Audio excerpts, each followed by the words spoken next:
Doctor, ज्यादा घबराने वाली बात तो नहीं है ना? अरे नहीं नहीं जगदीश जी, इस उम्र में तो कमजोरी शरीर में रहती ही है। फिलहाल मैं इन्हें दवाइयां दे दी हैं, आप इनके खाने पीने पर जरा ध्यान रखिएगा। बस वैसे आपके दोनों बेटे और बहू कहाँ हैं? मेरा छोटा बेटा अरुण और उसकी पत्नी मोना शहर में रहते हैं और मेरा बड़ा बेटा बहू गांव में रहते हैं। हमारा गांव में खेत है ना, तो मेरा बड़ा बेटा वहीं खेती करके अपनी पत्नी के साथ बस गया है। मेरी मानिए तो आप अपने बेटों के पास चले जाइए, कुछ महीने शहर में रहिए और कुछ में गांव में। ऐसे आपकी पत्नी का भी मन लगा रहेगा और उनकी तबीयत भी खराब नहीं होगी। डॉक्टर की बात सुन जगदीश ऐसा ही करता है और अब जल्दी से अपने बड़े बेटे के पास गांव जाने के लिए ट्रेन की टिकट बुक करवाता है। अरे आप ये मिर्जापुर की टिकट क्यों बुक कर रहे हैं? हमें तो दिल्ली जाना था ना।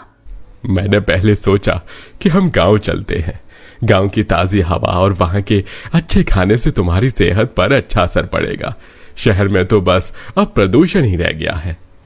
नहीं, मैं गांव नहीं जाऊंगी। आप तो जानते हैं कि मुझे गांव बिल्कुल भी पसंद नहीं। मैंने तो मोहन और शोभा को कितना समझाया था कि तुम भी शहर चले जाओ, लेकिन उन्हें तो बस खेती बाड़ी ही संभालनी थी। अगर ले जाना है तो आप शहर में रहने वाले बहू बेटे के पास ले जाइए, वरना मैं कहीं पर भी नहीं जाऊंगी।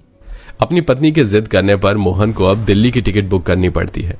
दोनों बूढ़े पति पत्नी अपने बेटे और बहू के पास जाने के लिए काफी खुश होते हैं, लेकिन जैसे ही ये खबर शहर में रहने वाली बहू मोना को पता चलती है। ओह गॉड, तुम कोई बहाना लगाकर अपने मम्मी पापा को यहाँ शहर में आने से मना नहीं कर सकते थे? तुम जानते हो ना कि मुझे ये सास ससुर को टॉलरेट करना बिल्कुल भी पसंद नहीं है। अरे डार्लिंग, सिर्फ कुछ दिनों की ही तो बात है, और वो कौन सा हमेशा हमेशा के लिए हमारे पास रहने के लिए आ रहे हैं। प्लीज थोड़ा सा एडजस्ट कर लो। 2 दिन सफर के बाद आखिरकार जगदीश और विद्या शहर आ जाते हैं और अपने शहर में रहने वाले बहू और बेटे से मिलकर काफी ज्यादा खुश होते हैं। कितने दिनों बाद तुम दोनों को देख रही हूँ। काफी कमजोर हो गए हो। शहर में अच्छा खाना पीना नहीं मिलता है क्या? अरे मिलता है ना माँ, लेकिन काम की टेंशन इतनी रहती है कि शरीर में कुछ अच्छे से लग ही नहीं पाता। कोई बात नहीं, अब मैं आ गई हूँ ना, अब मैं अपने बेटे और बहू को तगड़ा करके यहाँ से लौटूंगी। ऐसे ही समय गुजरता है और अब रात के खाने का वक्त हो जाता है, जिसे देख मोना अब रात के खाने के लिए बाहर से खाना ऑर्डर करती है। पूरी डाइनिंग टेबल पर बर्गर, पिज्जा, चाउमीन, मोमोज जैसी चीज देखकर विद्या और जगदीश काफी हैरान होते हैं। ये सब क्या है? ये तुम लोग हर रोज खाते हो क्या? हाँ माँ जी, हम तो यही सब खाते हैं, यही हमारा शहर का खाना है। लेकिन बहू, ये सब चीज तो सेहत के लिए बिल्कुल भी अच्छी नहीं है। फिर तुम लोग इन्हें छोड़ क्यों नहीं देते? और बहू, तुम तो घर में ही रहती हो, तो तुम घर पर खाना क्यों नहीं बनाती हो? पापा जी, घर पर रहने का मतलब ये नहीं कि मुझे कोई काम नहीं होता। और रही बात खाने की, तो जब तक आप लोग शहर में हैं तब तक आपको यही खाना होगा। मुझसे नहीं होगा कि सुबह सुबह उठकर आप सबके लिए मैं रोटी सब्जी बनाऊं। अपनी शहरी बहू की बात सुन विद्या और जगदीश को मजबूरन शहर का तला भुना और मैदे से भरा ही खाना खाना पड़ता है, और अब ऐसे ही कुछ दिन गुजर जाते हैं। रोज रोज ये तला फुला खाकर तो मेरे दस्त ही लग गए हैं। एक काम करती हूँ, बहू से सादा दलिया बनवा लेती हूँ। विद्या अपनी शहरी बहू मोना को ढूंढते हुए उसके कमरे में जाती है, जहां वो देखती है कि उसकी शहरी बहू मोना छोटे छोटे कपड़े पहनकर फोन पर रील बना रही है। आज की रात मजा हुस्न का आंखों से लीजिए, आज की रात मजा हुस्न का आंखों से लीजिए। मोना बहू, ये तू क्या कर रही है? और ये तूने कैसे कपड़े पहने हैं? छी छी छी। अरे माँ जी, आजकल शहर में तो सब ऐसे ही कपड़े पहनते हैं। आप बताइए, कुछ काम था क्या आपको? अरे बहू, रोज तला फुला खाकर मुझे दस्त लग गए हैं। एक काम कर, तू मेरे लिए सादा दलिया बना कर लिया।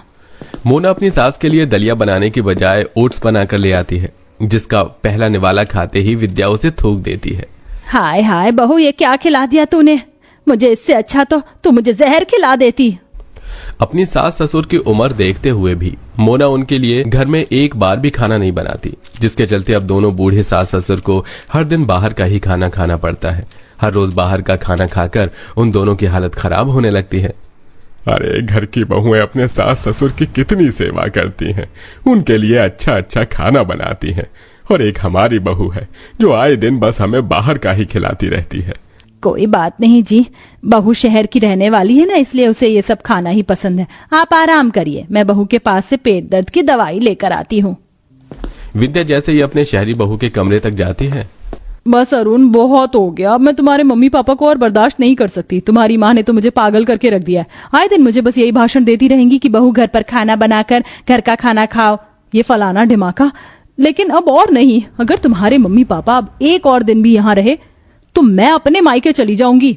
अपनी शहरी बहू की बातें सुन विद्या को काफी दुख होता है, जिसके बाद अब अगले दिन ही विद्या और जगदीश अपने शहरी बहू बेटे से मिलकर वापस अपने घर लौट रहे होते हैं। देख लिया अपनी शहरी बहू का रहन सहन। अरे मैं तो कह रहा हूँ अभी भी वक्त है, हम अपने गांव वाली बहू के पास चलते हैं। खाना जैसा भी हो, लेकिन हम लोग रहे तो इतने दिन आराम से ही ना। कितना अच्छा बिस्तर था, गुसलखाना भी कितना बड़ा और साफ सुथरा था। क्या ये सब हमें गांव में मिलेगा? ये सब तो गांव में मिलने से रहा, लेकिन वहां तुम्हें वो सुकून मिलेगा जो तुम्हें यहाँ शहर में नहीं मिला। जगदीश मिर्जापुर की टिकट निकलवाता है और अब अपनी पत्नी के साथ सीधा अपने गांव वाली बहू के घर जा पहुंचता है। अपने सास ससुर को देख शोभा सिर पर पल्लू रखकर उन दोनों के पैर छूकर उनसे आशीर्वाद लेती है। माँ जी, पिताजी, मैं कब से आप लोगों का इंतजार कर रही थी। आप यहाँ बैठे, मैं आपके लिए पानी लेकर आती हूँ। गांव में रहने की वजह से शोभा मिट्टी के गिलासों में अपने सास ससुर को मटके का पानी लाकर देती है। हम क्या तुम्हें कोई गाय भैंस नजर आ रहे हैं जो तुमने ये मिट्टी के बर्तन में पानी दिया है? भाग्यवान, गांव में लोग मिट्टी के बर्तनों में ही खाते पीते हैं, इससे हमारी सेहत भी काफी अच्छी रहती है। अपने पति के कहने पर विद्या जैसे ही मिट्टी के गिलास का पानी पीती है तो वो उसे काफी पसंद आता है, लेकिन अपने गांव वाली बहू को कुछ ज्यादा खास पसंद न करने पर विद्या का मुंह बना ही रहता है। अपने सास ससुर के आने की खुशी में गांव वाली बहू शोभा उनके लिए तरह तरह के पकवान बनाती है। अरे बहू, खुशबू तो बढ़िया आ रही है। क्या बनाया है आज तुमने? पिताजी, आपके पसंद की चूल्हे पर सिकी हुई मक्के की रोटी, सरसों का साग और बथुए का रायता बनाया है। और माँ जी, आपके मनपसंद आलू प्याज के पराठे, बूंदी का रायता, आलू की सब्जी और साथ में मसाले वाली छाछ भी बनाई है। इसे कहते हैं ना असली खाना। आज तो मैं पेट भर कर खाना खाऊंगा। विद्या जैसे ही अपने गांव वाली बहू के हाथ का बना हुआ गांव वाला खाना खाती है तो वो उसे काफी ज्यादा पसंद आता है। ऐसा खाना तुम्हारी शहर वाली बहू ने बनाया था। अरे वो तो हमें हर रोज बाहर का खाना खिलाती थी। गांव से होने की वजह से शोभा काफी ज्यादा संस्कारी होती है और अपने सास ससुर की काफी सेवा करती है। रोज सुबह सुबह उठकर उनके लिए गाय का ताजा दूध निकालना, देसी घी के पराठे बनाना और अपनी सास के पैर दबाना। शोभा किसी भी चीज में कोई कमी नहीं रहने देती। ऐसे ही एक दिन, अरे माँ, आप आ गई। ये क्या, आप कुछ थकी थकी सी लग रही है। आपकी तबीयत तो ठीक है ना? क्या बताऊं बहू, 1 साल से शरीर में दर्द है। इतनी दवाइयां खा ली लेकिन जरा भी कोई असर नहीं पड़ा।